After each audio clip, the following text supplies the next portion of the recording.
Pittsburgh has issued a severe thunderstorm warning for southeastern Washington County in southwestern Pennsylvania, central Greene County in southwestern Pennsylvania, western Fayette County in southwestern Pennsylvania, until 8:15 a.m. At 7:35 a.m., a severe thunderstorm was located near Waynesburg, moving at 60 miles per hour. Come on, Hazard, Inception. 60 miles per hour wind gusts and penny-size hail. Source, radar indicated.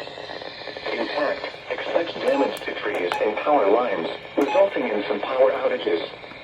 Locations impacted include Waynesburg, California, Massontown, Bentleyville, Brownsville, Fredericktown, Millsboro, Fairdale, Jeffersonboro, Isabella, Ellsworth, Rogersville, and West Brownsville. For your protection, move to an interior room on the lowest floor of a building. Please report severe weather by calling 412-262-1988, posting to the National Weather Service Pittsburgh Facebook page, or using Twitter at NWS Pittsburgh.